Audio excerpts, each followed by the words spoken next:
Baik ya. Assalamualaikum warahmatullahi wabarakatuh semuanya ya. Kepada para mahasiswa peserta kuliah IF 4073 Interpretasi dan Pengolahan Citra. Pada hari ini kita ada kuliah tamu dari alumni ya, sudah alumni sebenarnya ya, alumni S2 Informatika ITB yang kebetulan merupakan bimbingan tesis dengan saya, namanya Nadia Aditama ya. Nadia Aditama, masih pakai NIM di sini ya, itu 235 Iya, Pak. 2039 ya. Assalamualaikum Nadia, selamat siang. Selamat siang, Pak. Nah, sekarang berada di mana? Sudah di Bandung atau masih di Bekasi? Saya masih di Bekasi, Pak. Oke, di Bekasi. Ya. Nah, jadi materi kita terakhir sebelum materi kemarin itu adalah tentang segmentasi citra, ya. Nah, saya sudah menjelaskan beberapa konsep metode untuk segmentasi objek di dalam citra.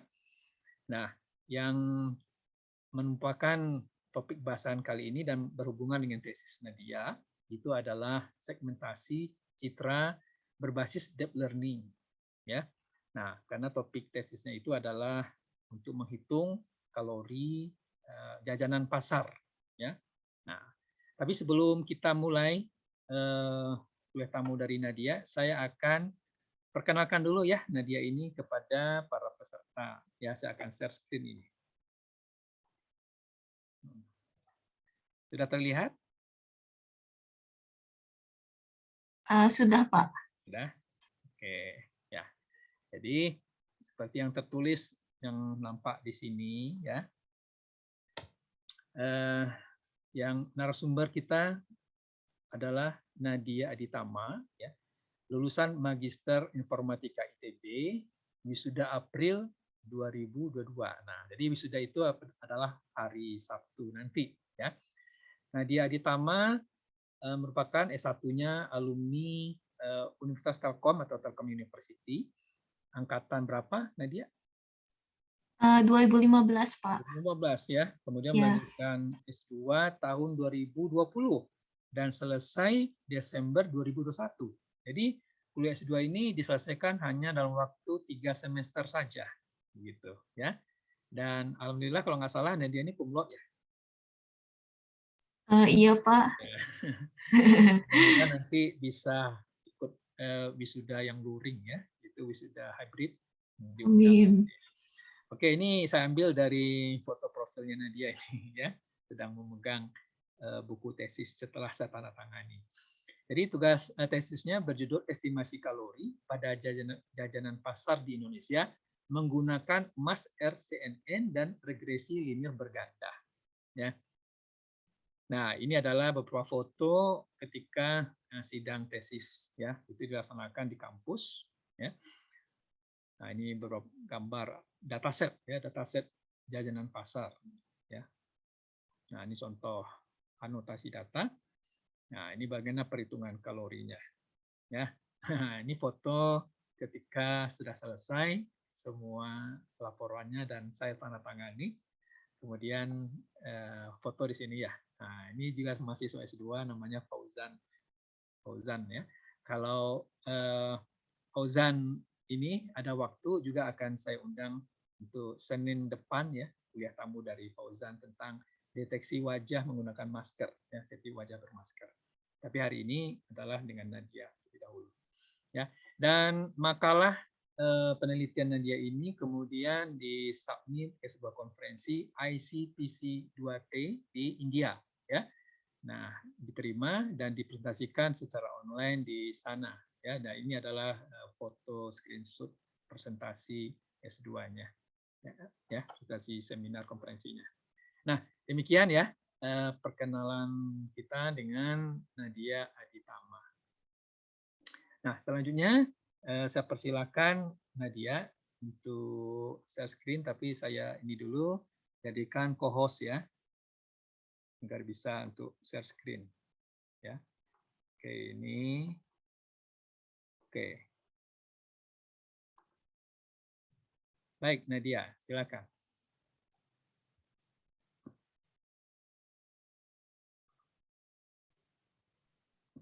Tes.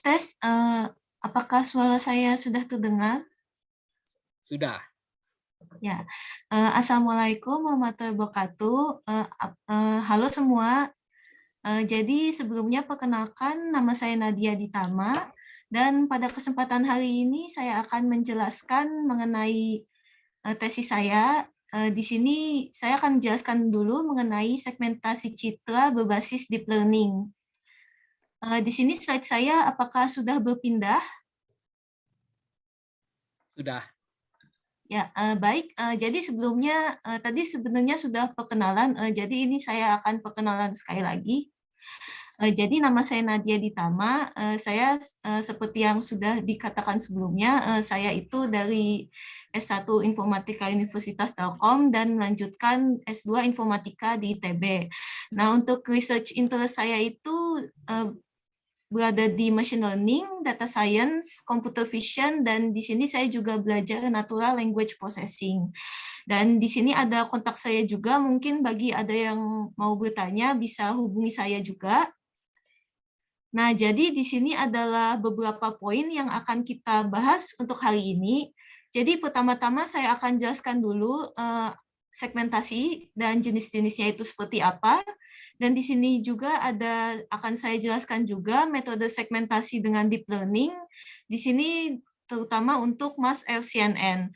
Dan di sini juga saya jelaskan juga untuk metrik evaluasi pada segmentasi. Nah, di sini juga saya akan menjelaskan juga pengaplikasian segmentasi citra seperti apa yang berdasarkan pada tesis saya yang berjudul bahasa Inggrisnya itu Indonesian Street Food Calorie Estimation Using Mass RCNN and Multiple Linear Regression. Baik, di sini kita langsung saja perkenalan segmentasinya. Nanti kalau saya penjelasannya terlalu cepat, mungkin bisa bilang saja ya, atau mungkin kalau ada pertanyaan di tengah, langsung interupsi saja, tidak masalah ya. Oke, jadi kita lihat dulu segmentasi itu apa. Jadi menurut Birchfried tahun 2016, segmentasi adalah sebuah proses untuk menentukan piksel mana saja dalam sebuah citra yang merupakan proyeksi dari objek yang sama dalam suatu tempat. Nah, jadi itu lebih tepatnya segmentasi itu fungsinya untuk menandai objek sesuai dengan bentuk objek pada aslinya. Nah, di sini juga ada beberapa fakta menarik terkait segmentasi citra. Nah, jadi segmentasi citra itu sebenarnya konsepnya itu mirip dengan object detection, yang dimana kalau di sini object detection itu menandai objek dengan bounding box. Nah, di sini instant segmentation itu menandai objeknya itu per pixel. Jadi nanti penandaannya itu berbentuk seperti objek yang aslinya. Kurang lebih seperti itu. Dan segmentasi ini sebenarnya sama saja dengan klasifikasi, tapi dalam level pixel. Jadi kalau klasifikasi gambar itu kan biasanya level gambar saja, gambar yang besar. Nah, ini kalau segmentasi itu, klasifikasinya itu per pixel, kurang lebih seperti itu. Nah, di sini ada 3 jenis segmentasi citra.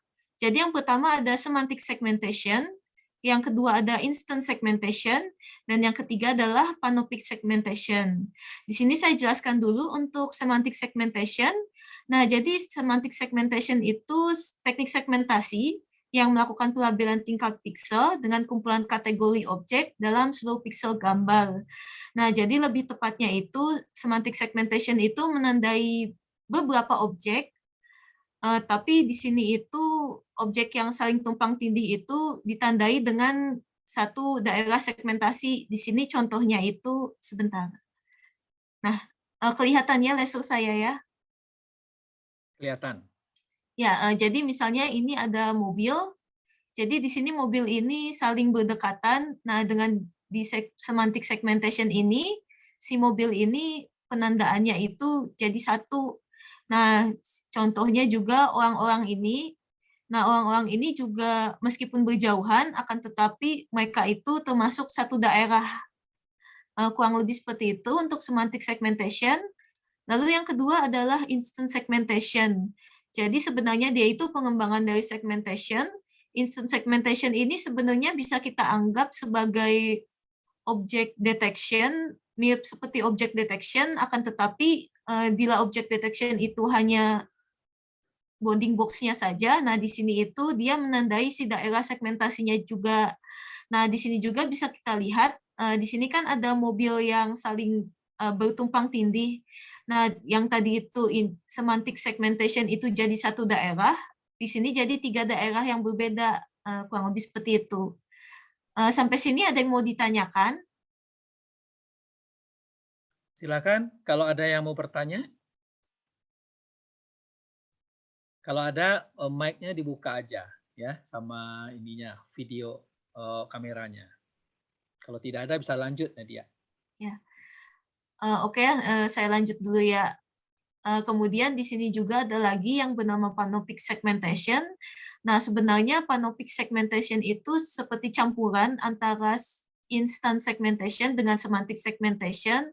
Nah, di sini juga itu dia sebenarnya agak sedikit lebih pintar karena dia itu bisa membedakan yang mana yang bendanya itu berbeda dan yang mana yang bendanya itu sama, kurang lebih seperti ini.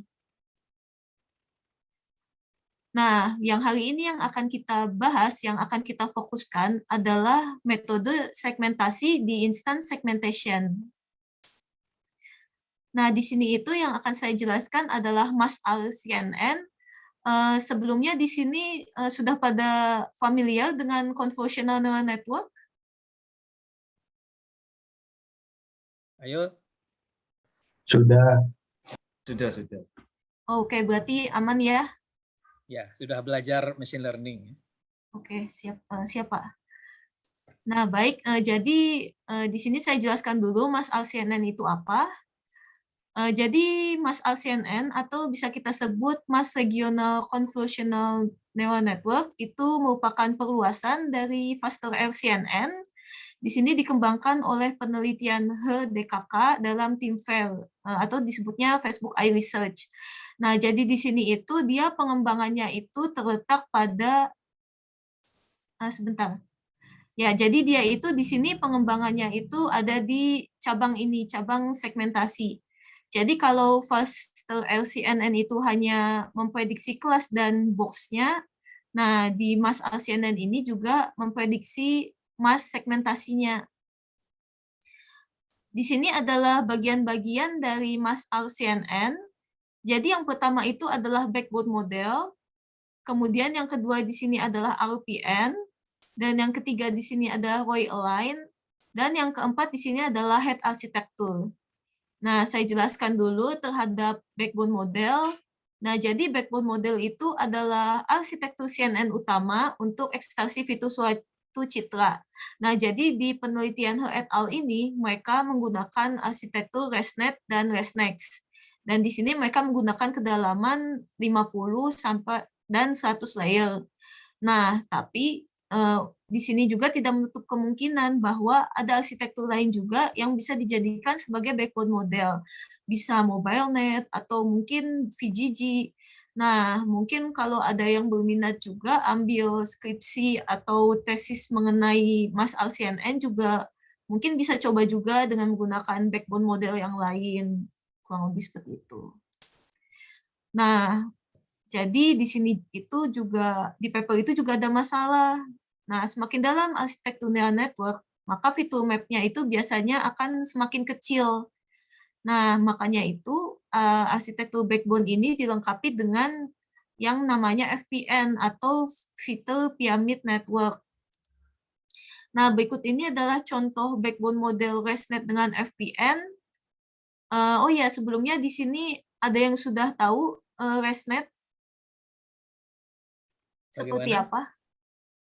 Bagaimana mahasiswa sudah tahu ResNet? Belum. Belum tahu. Oke, jadi nggak apa-apa. Ini saya jelaskan secara umumnya ya. Jadi ResNet itu sebuah arsitektur CNN. Nah, jadi arsitektur CNN ini tuh ada sebuah kelebihan yang namanya skip connection. Nah, mungkin nanti bisa dibaca juga untuk ResNet-nya. Nah, jadi intinya itu ResNet itu tuh punya sekitar 5 stage. Nah, jadi di masing-masing stage ini itu juga nanti akan ada arsitekturnya sendiri. Nah, Jadi kalau backbone model ResNet plus FPN ini, setiap stage itu akan mengeluarkan satu fitur map. Nah, di sini itu juga seperti yang saya sudah bilang, jadi semakin dalam arsitektur itu, maka si fitur map-nya akan mengecil. Nah, makanya di sini ada FPN yang fungsinya itu agar kita bisa dapatkan fitur dari berbagai skala, kurang lebih seperti itu. Nah, di sini juga ada proses seperti agregasi. Nah, jadi di sini itu dilakukan upsampling sebanyak 2 kali. Nah, di sini itu kemudian akan digabungkan dengan fitur yang dihasilkan dari setiap stage. Kurang lebih seperti itu. Nah, ini adalah penjelasan lanjutannya. Sampai sini ada yang mau ditanyakan dulu? Silakan kalau ada pertanyaan. Bertanya, Pak. Oh ya, silakan. Sebutkan namanya juga.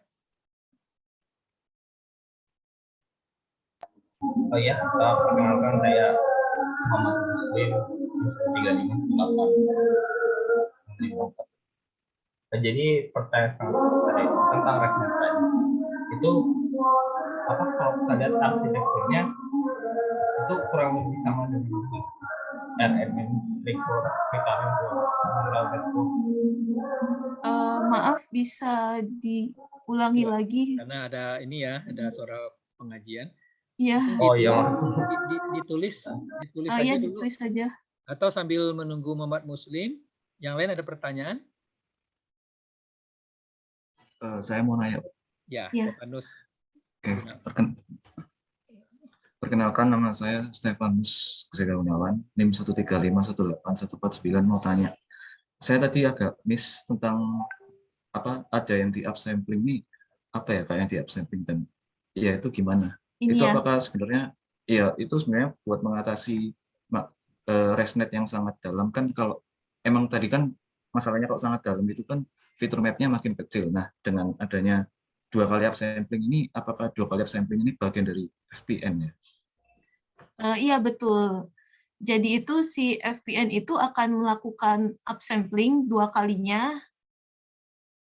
Dan di sini itu memang fungsinya benar supaya kita bisa mendapatkan fitur dari berbagai skala. Apa sudah menjawab? Oh, terus ini kan fitur mapnya masing-masing tahap dari ResNet kan beda-beda ya Kak, kalau nggak Ya. salah. Nah itu apakah masing-masing fitur map di upsampling 2 kali atau gimana? Jadi sebenarnya seperti ini, yang upsampling 2 kali ini ya. Iya. Jadi itu mungkin akan saya jelaskan. Jadi awalnya itu dari stage atas ini, di sini kan ada sebuah fitur, yang kemudian fitur ini akan di upsampling 2 kali. Nah, hasil upsamplingnya ini akan diagregasikan, ditambahkan oleh si stage yang selanjutnya, fitur dari stage selanjutnya. Nah, di sini kan sudah dapat nih hasil penjumlahannya. Nah, hasil penjumlahan ini juga akan di upsampling lagi. Setelah di upsampling ditambahkan lagi ke stage yang selanjutnya dan seterusnya. Kira-kira menjawab? Ya, cukup menjawab Kak. Terima kasih Kak. Baik. Di sini pertanyaan dari Muhammad Muslim Mujahid, maaf. Apakah ResNet kurang lebih sama dengan RNN? Tidak, kalau ResNet itu tidak sama dengan RNN. Jadi kan kalau recurrent neural network itu kan sifatnya tuh sekuensial. Nah, kalau ResNet itu sebenarnya itu mirip seperti VGG. Apa sudah pernah mendengar VGG sebelumnya?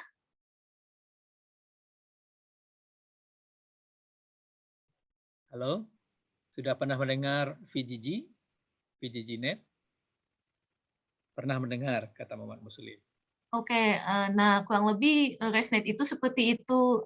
Dia mirip seperti VGG, hanya saja ResNet ini intinya dia itu punya kelebihan dari VGG. yang dimana itu kelebihannya itu berupa skip network. Mungkin kalau pernah mendengar tentang skip network atau residual learning. Nanti mungkin bisa dibaca saja terkait dengan residual learning. Apa menjawab?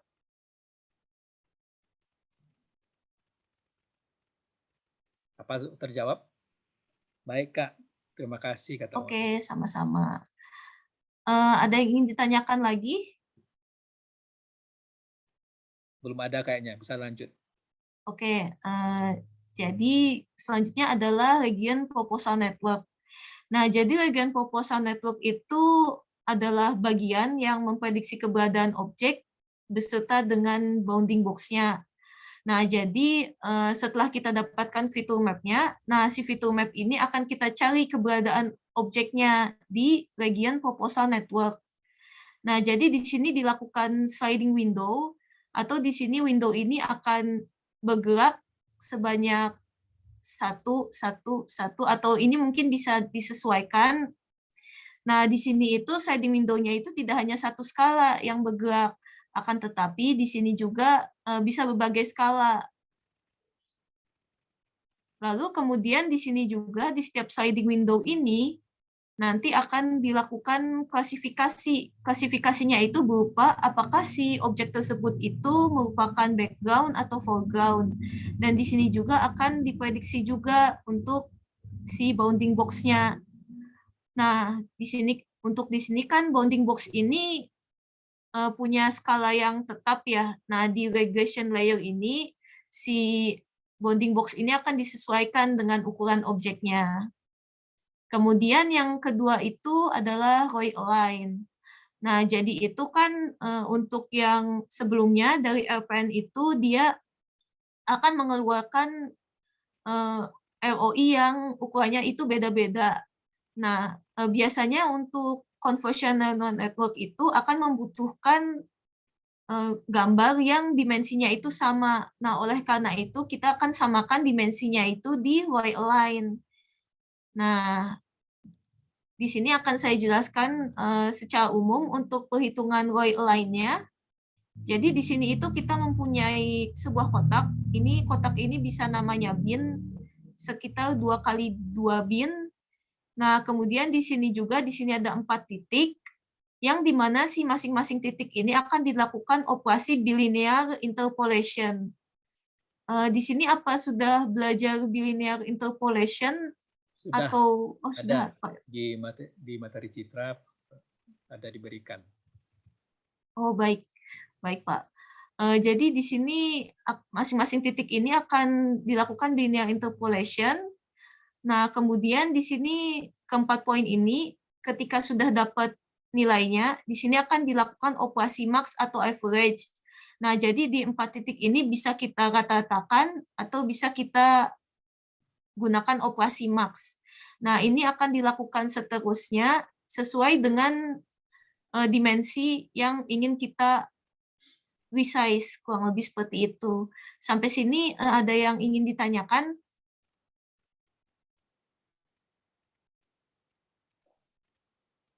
Belum ada kayaknya. Oke ya, saya lanjut dulu ya. Kemudian di sini adalah bagian terakhir dari Mas RCNN, yaitu Head Architecture. Nah, jadi itu Head Architecture ini digunakan untuk memprediksi kelas, kemudian untuk prediksi bounding box-nya, dan di sini dia itu adalah tempat untuk melakukan segmentasi. Nah, jadi di sini itu head arsitekturnya itu terdiri dari 2 jenis. Jadi di sini ada 2 jenis head arsitektur berdasarkan konfigurasi backbone modelnya. Jadi yang pertama adalah head arsitektur ResNet C4. Di sini itu untuk backbone ResNet tapi tidak menggunakan FPN. Kemudian yang kedua adalah head arsitektur ResNet FPN. Di sini yang menggunakan FPN. Yang biasanya dipakai adalah head arsitektur ResNet FPN. Di sini akan kita bedah satu-satu. Jadi ini adalah cabang klasifikasi dan bounding box-nya. Jadi inputnya itu adalah ROI 7x7. Di sini adalah hasil dari Roy Align yang sebelumnya. Dan di sini itu ada 256 channel. Dan kemudian di sini itu ada 2 layer fully connected. Di sini ada 1024 neuron. Dan kemudian di sini ada layer fully connected kelas yang sebanyak C neuron. Dan di sini ada layer bounding box yang sebanyak 4 kali C neuron. Nah, jadi C itu adalah jumlah kelas. Nah, tapi di sini itu biasanya dalam implementasi, si nilai C ini di layer kelas ini akan ditambah dengan 1. Karena di sini background pun juga dihitung sebagai kelas. Nah, di beberapa implementasi itu biasanya C yang di FC kelas ini dengan C yang di bounding box ini akan ditambah 1. Namun di implementasi lainnya biasanya untuk yang bounding box ini si C-nya itu tidak perlu ditambahkan 1. Lalu kemudian sekarang kita akan melihat proses segmentasinya. Nah, di sini itu kita akan pakai input ROI 14x14. Ini juga adalah hasil ROI align sebelumnya, hanya saja yang tadi itu ROI align-nya itu untuk meresize jadi 7x7. Sekarang ini kita resize jadi 14x14. Jadi ROI align-nya itu akan sebanyak 2 kali. Nah, kemudian di sini ada 4 layer convolutional dengan filternya itu 3x3 dan channelnya ada 256. Nah, di sini ada hal yang menarik. Jadi di sini ada layer deconvolutional atau yang disebut conv transpose. Nah, di sini itu fungsinya itu untuk upsampling. Jadi di sini itu akan ada proses upsampling. Nah, jadi itu kan biasanya kalau operasi konvolusi itu si size-nya itu akan berkurang. Nah, kalau dekonvolusional itu sebenarnya hanya kebalikan dari konvolusi. Jadi nanti itu hasilnya si size dari fitur map-nya itu akan malah bertambah. Dan kemudian di sini yang terakhir adalah layer convolutional filter.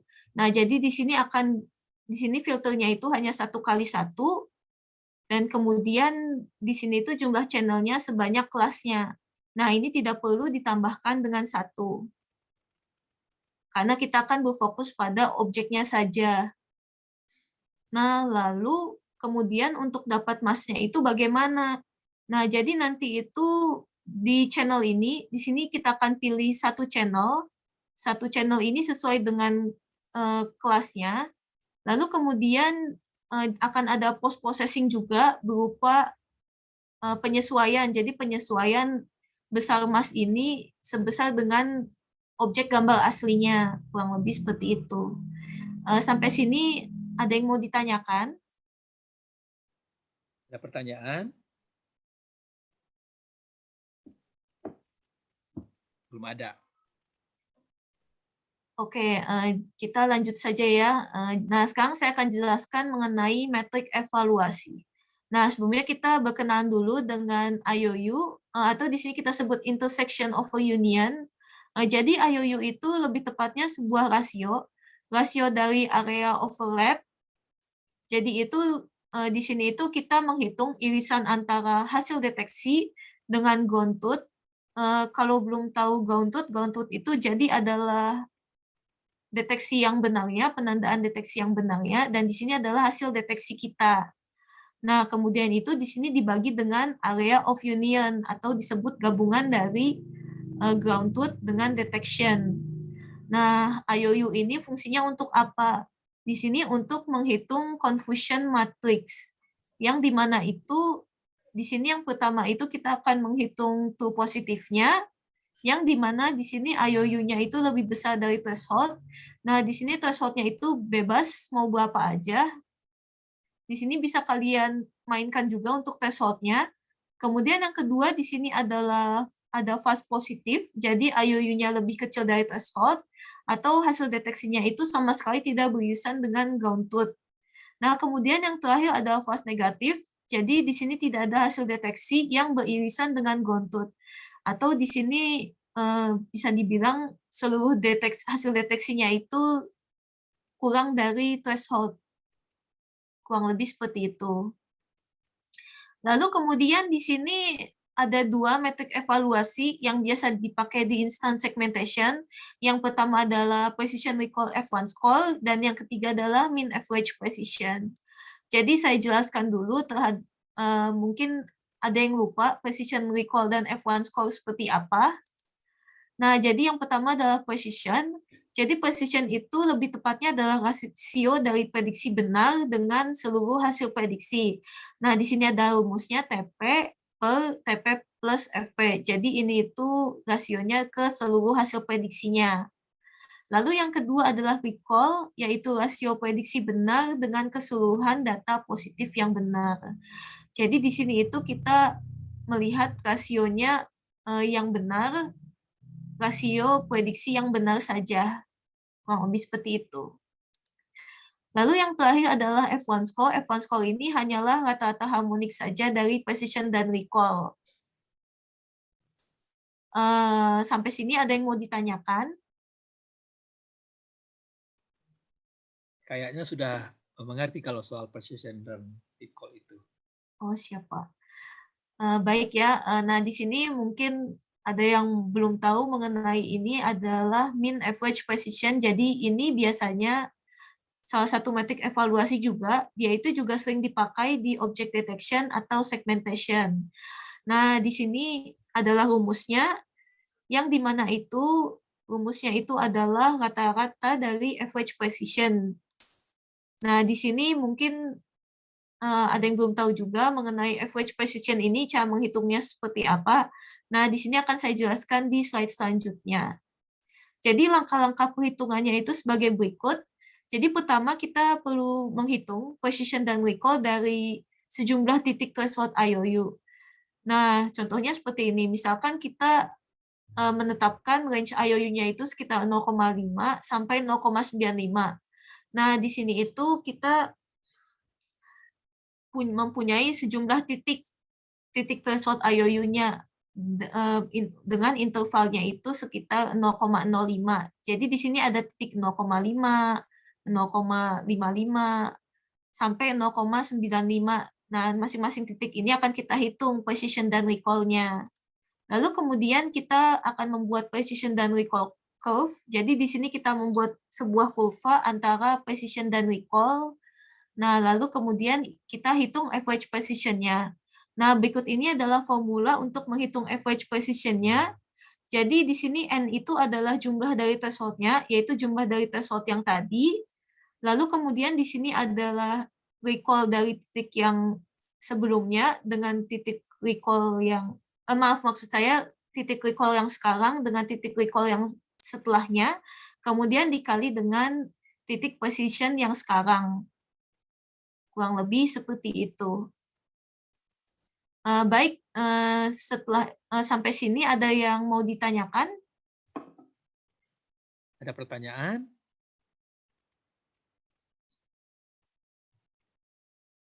Belum ada kayaknya. Nah, mungkin setelah ini barangkali ya penggunaannya untuk estimasi kalori. Baik, Pak. Jadi di sini itu saya akan jelaskan mengenai pengaplikasian segmentasi citra. Nah, di sini berdasarkan hasil tesis saya yang berjudul Indonesian Street Food Calorie Estimation Using Mass CNN and Multiple Linear Regression, yang dimana di sini juga sudah dipresentasikan juga di conference ICPC 2T, akan tetapi untuk papernya itu masih belum publish, masih menunggu untuk dipublish di IEEE. Jadi lebih tepatnya itu di sini ada dua permasalahan. Jadi yang pertama itu permasalahan pertama adalah mengukur kalori pada objek yang saling tumpang tindih. Kemudian yang kedua, menurut sebuah penelitian Abdel Hadi et al. Pada 2019, jadi Abdel Hadi et al. Ini melakukan pengukuran terhadap bobot domba, dan dia mencoba membandingkan regresi linear dengan satu fitur dengan multiple linear regression. Nah, di sini dia mengatakan nilai S-square-nya itu lebih rendah di satu fitur bila dibandingkan dengan yang menggunakan banyak fitur. Lalu solusinya bagaimana? Jadi terdapat dua solusi utama dan di sini ada satu solusi tambahan juga, Yang pertama adalah di sini saya melakukan pembangunan dataset jajanan pasar di Indonesia yang terdiri dari 6 kelas, yang yaitu bakwan, bolu, cireng, serabi, tahu, dan tempe. Karena juga di sini memang untuk dataset dengan informasi kalori itu memang masih jarang ada. Lalu kemudian yang kedua adalah melatih model MassR CNN untuk task model instant segmentation. Nah, ini adalah sebuah task pengembangan juga dari instant segmentation yang akan saya bahas juga nanti. Lalu kemudian yang terakhir adalah melatih model regresi linear dengan fitur yang lebih dari satu. Di sini menggunakan multiple linear regression. Nah, baik saya jelaskan dulu mengenai model instant segmentation itu sendiri. Nah, jadi menurut Qi et al., model instant segmentation melakukan segmentasi pada setiap objek yang melibatkan bagian yang teroklusi untuk meniru kemampuan manusia dalam interpretasi objek. Nah, jadi kita itu sebagai manusia biasanya ketika melihat barang yang bertumpuk dengan barang lain itu kan kita bisa menebak bentuknya itu seperti apa. Nah, di sini itu model instant segmentation itu meniru interpretasi manusia tersebut. Jadi misalkan mobil ini saling terhalang oleh mobil lain. Nah, diharapkan dengan model instant segmentation ini bisa membentuk segmentasi dengan wujud asli mobil ini yang sebelumnya itu tidak dihalangi oleh objek lain. Nah, di sini saya jelaskan untuk tahap pembangunan sistem. Yang pertama adalah akuisisi dataset. Jadi saya melakukan pemotretan terhadap sejumlah posisi makanan. Lalu kemudian pembangunan model MassR CNN dan pembangunan model regresi linear berganda. Kemudian yang ketiga dilakukan integrasi dua model ini. Di sini saya jelaskan dulu pembangunan dataset untuk MassR CNN-nya. Jadi itu pertama-tama kita lakukan pengambilan gambar di sini tampak atas dari berbagai posisi. Posisinya itu bisa berjauhan, berdekatan, atau tumpang tindih. Nah, ini adalah cara penganotasiannya. Jadi untuk cara penganotasiannya ini membentuk bentuk objek aslinya. Jadi contohnya itu misalnya bolu ini terhalang oleh bolu lain. Nah, di sini bolu ini akan dianotasi sesuai dengan bentuk bolu aslinya. Lalu kemudian di sini yang kedua adalah pembangunan dataset multiple linear regression. Nah, jadi itu dilakukan penimbangan dulu terhadap masing-masing berat makanannya itu, dan kemudian di sini gambar itu diambil sebanyak 10 kali per item dengan posisi yang berbeda-beda. Karena bila posisinya berbeda, maka nilai pikselnya juga akan berbeda. Nah, kemudian di sini adalah alur sistem pada keseluruhannya, yang di mana-mana pertama-tama si objek ini akan diprediksi dengan menggunakan model MassR CNN. Nah, kemudian di sini kita ambil hasil segmentasinya masing-masing. Nah, kemudian itu di sini kita lakukan ekstraksi fitur geometrinya dengan mengambil panjang, lebar, luas, dan perimeter objek. Dan di sini itu satuannya piksel. Lalu kemudian di sini kita akan prediksi dengan model regresi yang sudah kita buat. Kemudian di sini akan muncul berat dari objek-objek tersebut dan dilakukan konversi satuan kalori. Dan di sini maka akan terhitung kalorinya. Sampai sini ada yang ingin ditanyakan mungkin? Ada pertanyaan? Belum ada kayaknya. Nah, oke. Baik. Jadi sekarang kita lanjut ke skenario pengujian. Jadi untuk skenario pengujiannya itu di sini terbagi jadi dua, ada skenario tumpang tindih dan skenario tidak tumpang tindih. Nah, jadi di occluded skenario ini, jadi kita itu melakukan pengujian. Pengujiannya itu berupa gambar dengan objek yang saling tumpang tindih di sini seperti ini, dan kemudian itu yang kedua adalah pengujian dengan objek yang semuanya tidak ada yang tumpang tindih. Jadi kalau di sini itu objeknya itu minimal ada satu objek yang saling tumpang tindih, kurang lebih seperti itu. Nah, di sini bila ingin tahu performansinya seperti ini, jadi di sini itu saya melakukan rata-rata antara rata-rata precision recall F1 score dari seluruh kelas, dan dilakukan juga observasi threshold IOU 0,9 dan 0,85. Dan di sini hasilnya itu cukup lumayan untuk yang skenario oklusi, karena di sini juga memang ada campuran juga dengan gambar dengan objek yang tidak tumpang tindih, dan di sini F1 score-nya didapatkan 0,821, dan di sini untuk skenario yang tidak saling tumpang tindih, di sini didapatkan F1 score-nya 0,994. Di sini overall sudah cukup bagus. Nah, ini adalah hasil segmentasinya. Di sini itu saya menggunakan 2 penghalang, yaitu pertama-tama di sini itu dihalangi oleh makanan, dan yang kedua itu di sini dihalangi oleh alat makan. Nah, akan tetapi sebenarnya masih ada juga kasus yang gagal, meskipun tadi menggunakan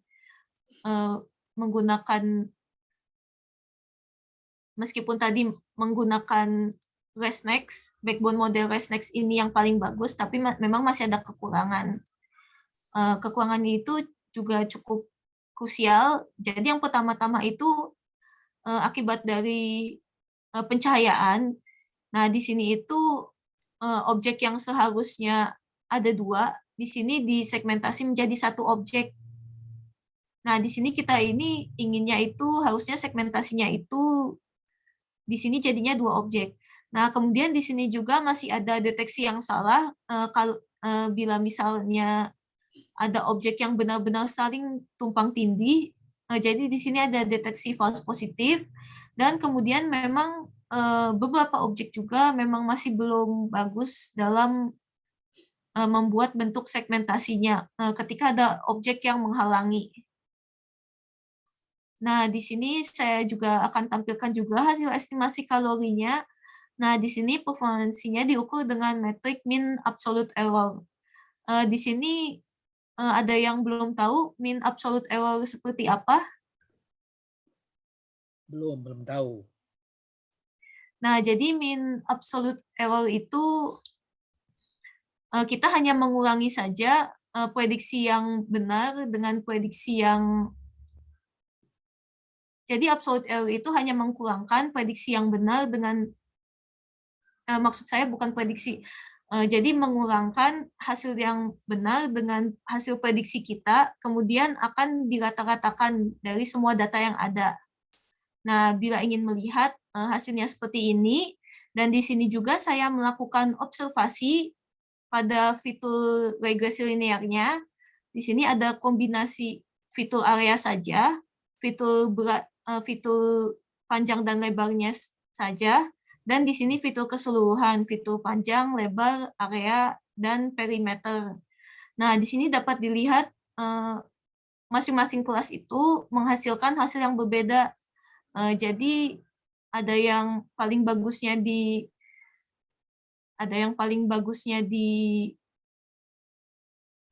regresi linear dengan 4 fitur, ada yang bagusnya di 2 fitur, dan ada yang bagusnya di area saja.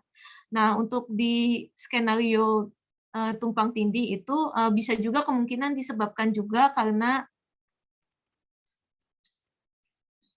objek yang saling tumpang tindih, sehingga kurang bisa mendapatkan hasil segmentasi secara utuh. Nah, tapi di sini ada sebuah hal yang menarik. Jadi di non-occluded skenario ini, tempe dan serabi itu yang paling kecil itu ada di length dan width, di panjang dan lebar regresi linearnya.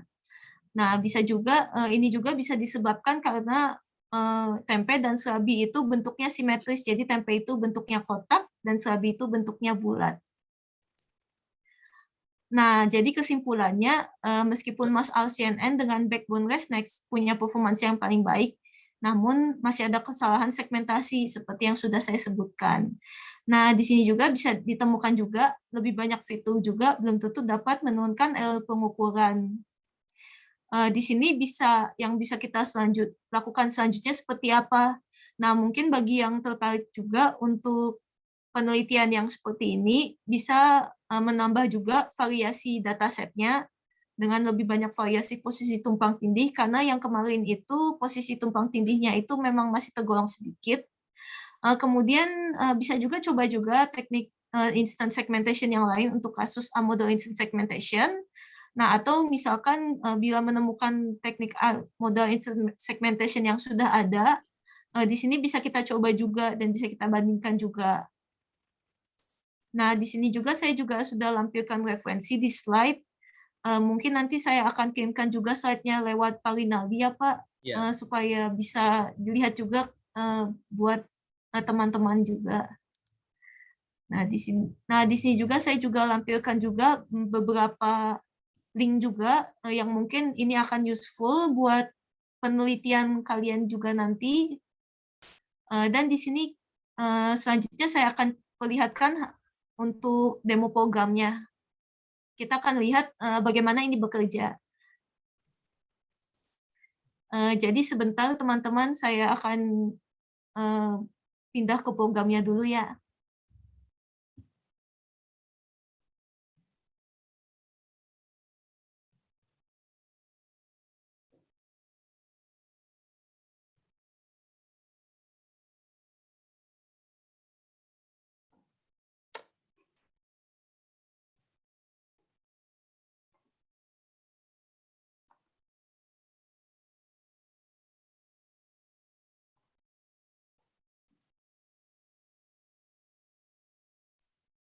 Sudah terlihat ya teman-teman?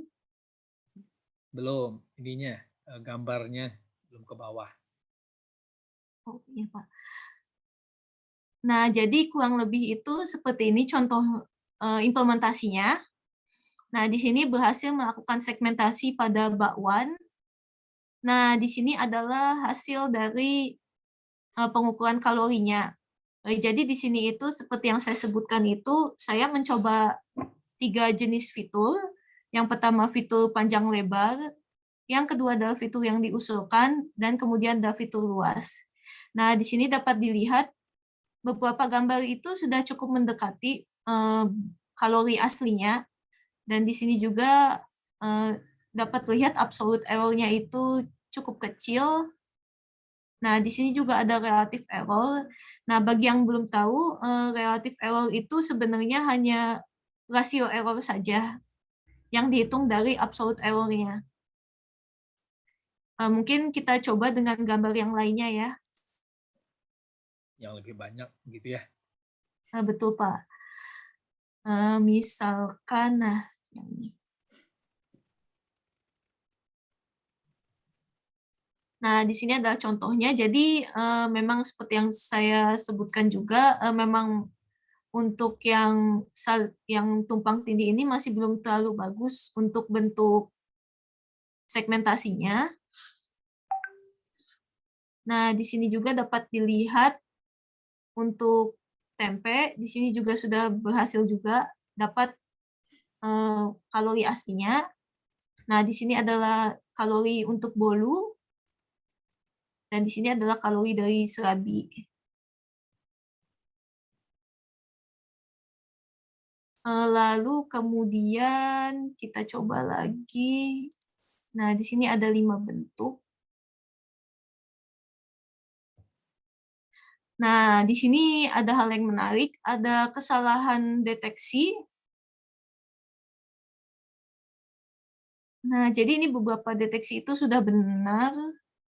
Nah, tapi ada satu deteksi yang salah. Jadi, di sini yang harusnya tempe, dia terprediksi jadi tahu.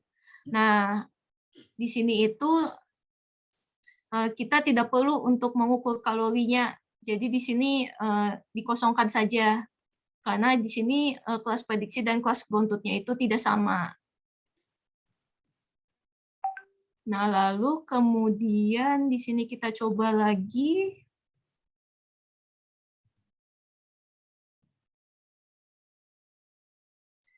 Nah, di sini juga sama, yang serabi ini memang beberapa masih belum sesuai dengan ground truth-nya.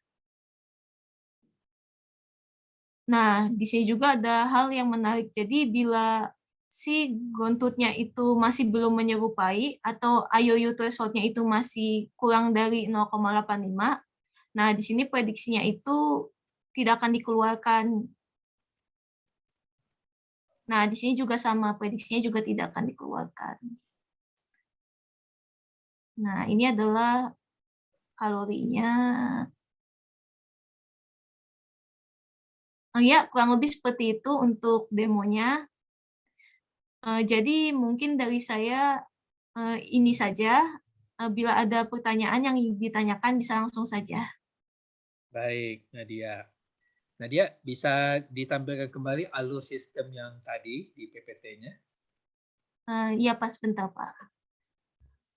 Nah, silakan kalian kalau ada yang ditanyakan bisa lewat chat atau nanti ditanyakan langsung. Ya, buka mic-nya. Jadi sambil menunggu Nadia. Nah, jadi tesisnya ini adalah mengestimasi kalori pada makanan jajanan pasar. Ya.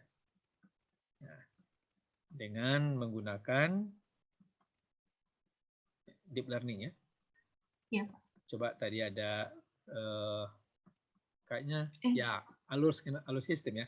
Jadi dari foto makanan ini ya lalu dilakukan segmentasi dengan menggunakan mask RCNN. Ya begitu ya Nadia ya. Betul, Pak. Kemudian untuk setiap segmentasi itu di cropping lalu dihitung fiturnya yaitu panjang, lebar, luas ya. Jadi di sini ada 3 atau 4 fitur ya, panjang, lebar, luas, dan perimeter. Kemudian untuk fitur-fitur itu akan masuk ke model regresi. Nah, mungkin yang belum dijelaskan itu persamaan regresinya seperti apa gitu. Apakah masih ada slide tentang regresi? Nah, dari situ ya regresi ini akan mengestimasi berat ya, berat makanan tersebut ya. Kemudian dari berat itu dikonversi ya ke satuan kalori dengan menggunakan tabel kalori ya. Jadi kalau berat makanan segini itu kalorinya berapa.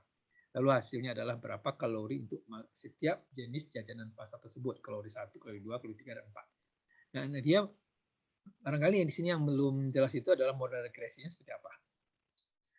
Oh ya, Pak. Sebentar, Pak. Saya tampilkan terlebih dahulu. Ya. Jadi kalau mahasiswa mungkin ingat dengan regresi linier ya. Regresi itu adalah sebuah teknik untuk menaksir atau mengestimasi sebuah besaran dengan menggunakan satu variabel. Kalau multi regresi berarti lebih dari satu variabel ya. Dalam hal ini variabel itu adalah fitur.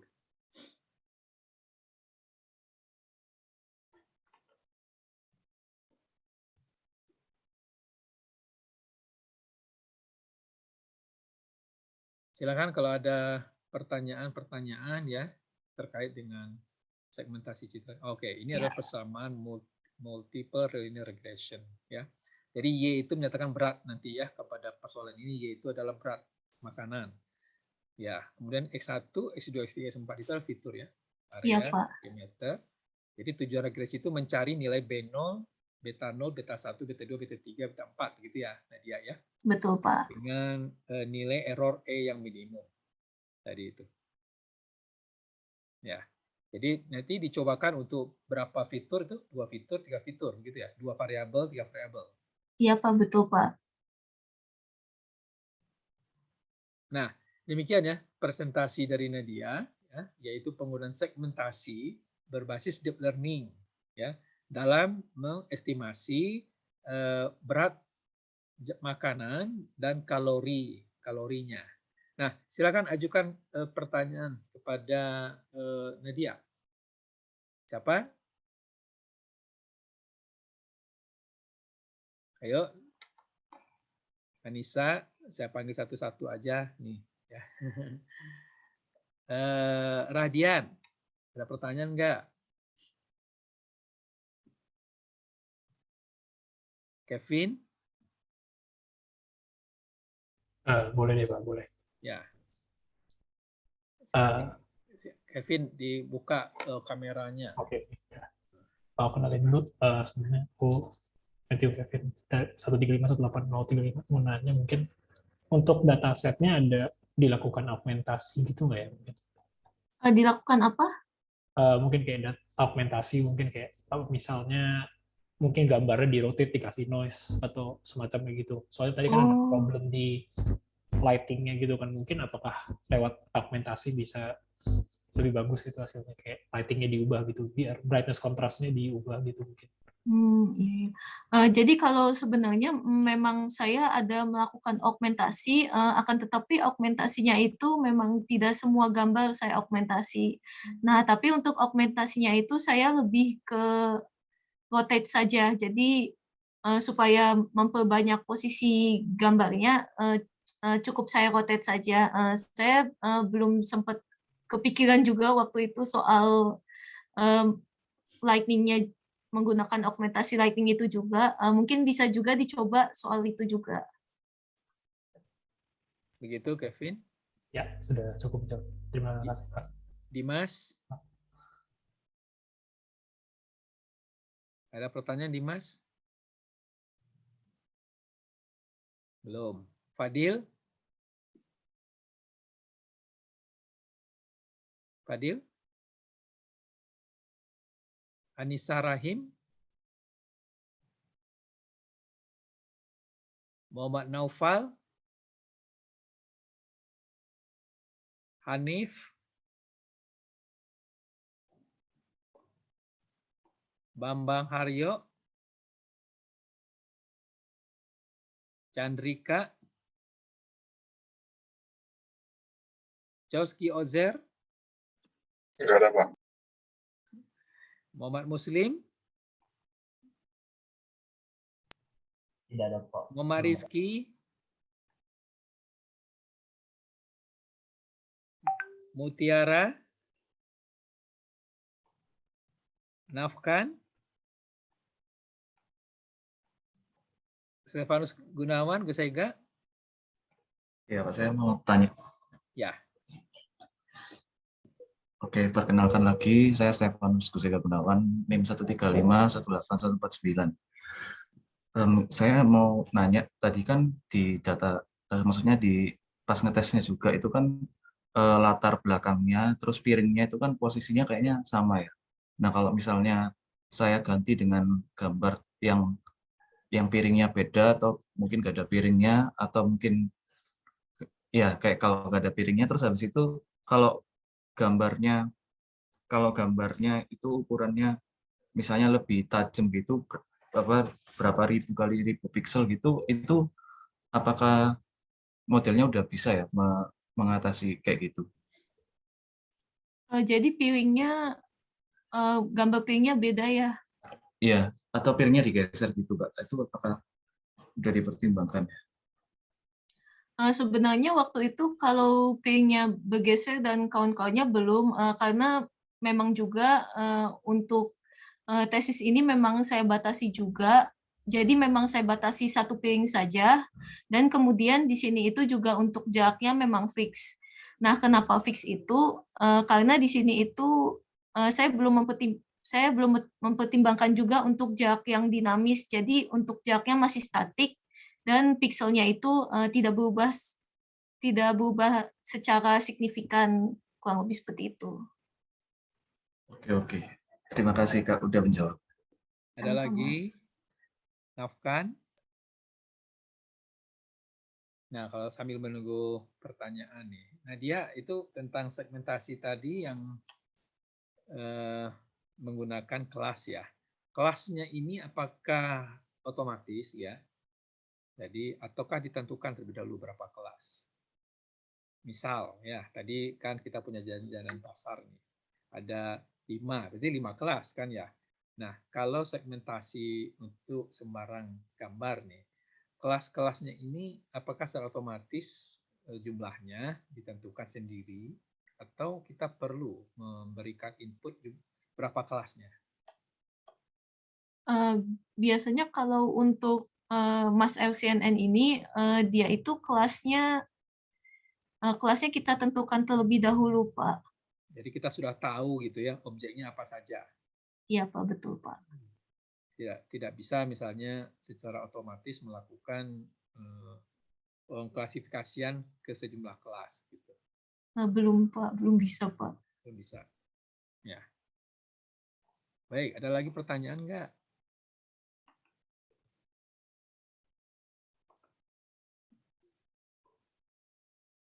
Coba siapa yang belum bertanya? Ya, kalau enggak saya panggil loh ini satu-satu ya. Saya panggil satu-satu ini. Ya, mau belum bertanya nih. Fadil. Pak, saya mau bertanya, Pak. Ya, siapa nih? Oh, Sofi. Sofi Oza, Pak. Buka ininya, kameranya. Sebentar ya. Sebentar. Ya.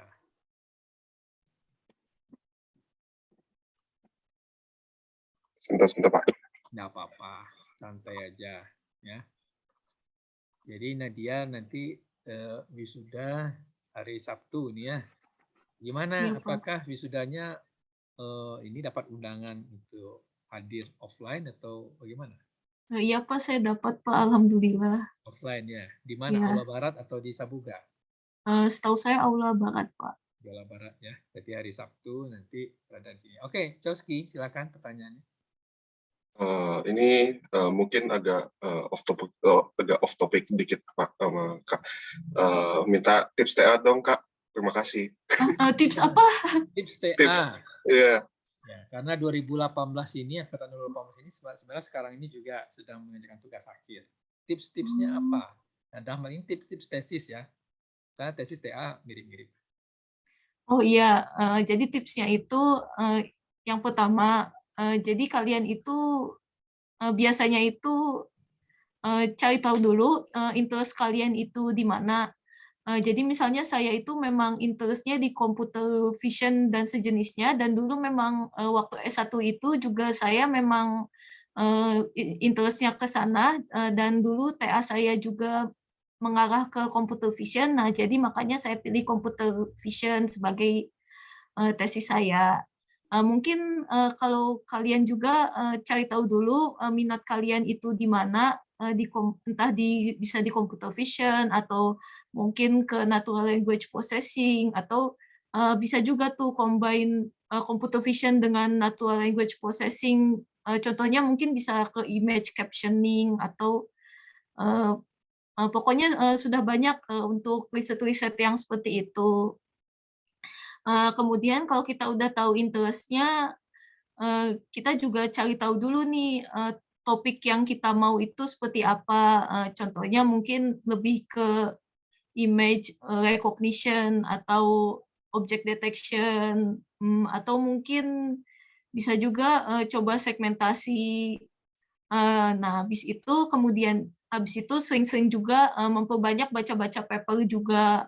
Jadi kalian kumpulin juga paper-paper juga, biasa browsing-browsing saja juga di IEEE atau di ACM juga. Di situ juga memang banyak pengaplikasian machine learning juga terhadap kehidupan sehari-hari. Atau mungkin misalnya kalau kalian kepikiran juga mungkin lagi gabut atau apa, mungkin kalian tiba-tiba ada ide ingin menyelesaikan sesuatu dengan menggunakan machine learning, itu juga bisa jadi TA gitu. Kayak misalnya mungkin membantu orang tua lah, seperti mendeteksi, mengenali bumbu dapur misalnya. Oke, sebentar ya untuk pertanyaan yang selanjutnya. Mungkin misalnya itu kita kan memang susah membedakan misalnya jahe sama kencur. Nah, itu juga bisa juga dibuat model machine learning-nya seperti apa gitu. Bisa juga TA itu dari kehidupan sehari-hari juga banyak idenya. Yang penting itu tuh sering-sering baca paper juga, kemudian konsisten juga, karena konsisten itu sangat penting gitu. Ya, rata-rata mereka ini sudah punya topik gitu ya. Mungkin dalam Ya. pengerjaannya ini ya, tips-tips mengerjakannya seperti apa ya. Mudah-mudahan Chowski ini bukan lagi ini ya, lagi stagnan atau lagi enggak motivasi ya. Chowski, gimana TA-mu, Chowski? Masih berjalan, Pak. Berjalan ya. Nah, jadi tips-tips mengerjakan penelitian ini yang diminta ke Nadia itu bagaimana setelah ya sudah punya topik ya, lalu mengerjakan tesisnya ini atau TA ya.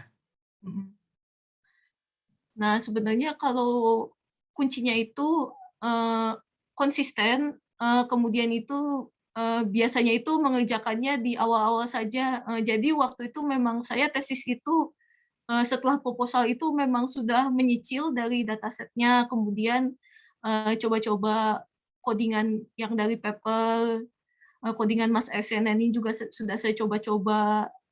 Kemudian untuk regesinnya juga sudah saya coba-coba juga gitu. Lebih tepatnya sih sebenarnya itu kuncinya ya motivasi kita buat lulus juga. Itu juga motivasi juga. Kemudian ya memang agak sulit juga kadang itu kalau ngerjain tesis itu kendalanya itu bisa berupa tugas besar, misalkan kalau masih ngambil mata kuliah itu contohnya seperti ada tugas besar atau misalkan itu kita itu entah males gitu ya, Ya entah Citra nih masih ada tugas ya. oh iya Pak, betul Pak. Dikumpulkannya masih kapan ya, Coski, pengumpulan tugas 4 ini? Kalau nggak salah Jumat ini, Pak. Jumat. Kalau salah ya kasih tahu ya, teman-teman. Agak lupa. Itu Nadia ada Oh, pertanyaan. Senin depan katanya. Oh ya Senin depan ya. Saya juga Oh. lupa. Pertanyaan dari Radia nih. Kak, itu dataset bikin sendiri kan ya? Pakai tools apa bikinnya? Oh iya toolsnya ya. Jadi untuk datasetnya itu kita foto-foto dulu ya. Nah kemudian untuk toolsnya itu tools anotasinya itu saya pakai namanya Label Me. Saya tulisnya di chat ya. Nah jadi Label Me. Ya. ya Pak betul.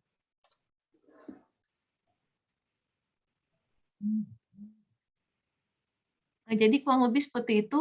Nanti itu manual, iya betul manual. Jadi memang saya waktu itu memang melabelinya satu-satu. Memang masih agak sulit juga untuk kalau untuk kasus ini menggunakan yang otomatis ya, karena memang kita juga harus memprediksi juga bentuknya seperti apa, kurang lebih seperti itu. Ya. Ada lagi pertanyaan? Oke, sip, kata Rahadian pula gitu. Jadi di foto sendiri sama Nadia, kemudian dianotasi sendiri. Iya. Ya, ada berapa foto tuh? Banyak Pak. Ada 100 lebih.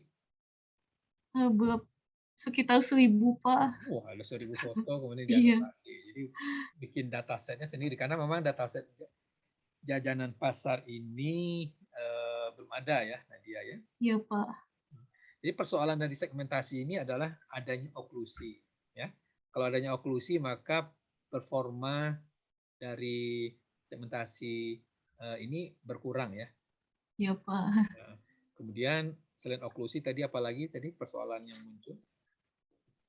Sama ini Pak, untuk pengukuran dengan linear regression dengan satu fitur saja, nilai R-square-nya itu masih kecil Pak. Masih kecil kalau hanya satu, kalau hanya satu fitur ya. Ya. Tapi kalau lebih dari satu fitur akan ini. Akan diasumsikannya awalnya seperti itu, tapi ternyata pada saat percobaan tidak selamanya seperti itu Pak. Kemudian tuning parameternya bagaimana dalam RSNN tadi? Kalau untuk klasifikasinya, kalau untuk segmentasinya itu saya coba tuning jumlah iterasinya. Kemudian itu saya coba juga tuning untuk si learning rate-nya juga, Pak. Kemudian juga saya cobakan juga terhadap beberapa backbone model juga. Jadi saya cobakan semua pre-trained backbone model yang dari penelitian yang sebelumnya. Kemudian saya coba lihat yang paling bagus yang mana, kurang lebih seperti itu, Pak. Ya. Gitu, ya. Baik, dari mahasiswa sekalian ada pertanyaan?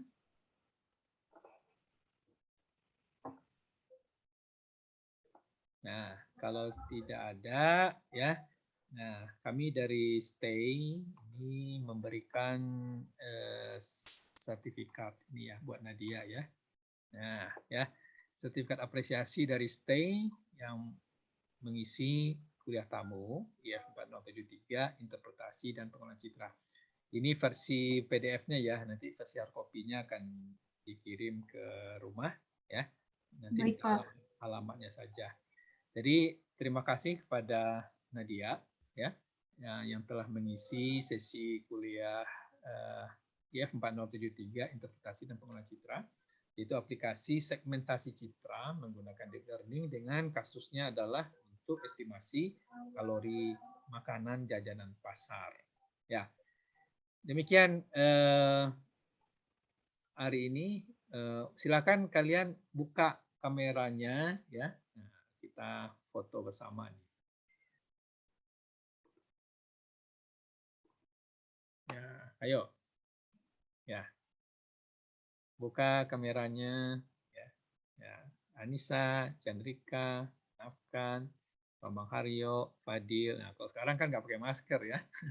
Kelihatan wajah-wajahnya ini. Ya, Mutiara ya.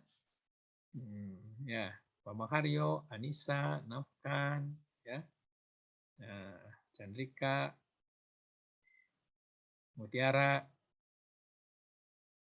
ya, Anissa, Mutiara nih, Nafkan, nah, Nafkan,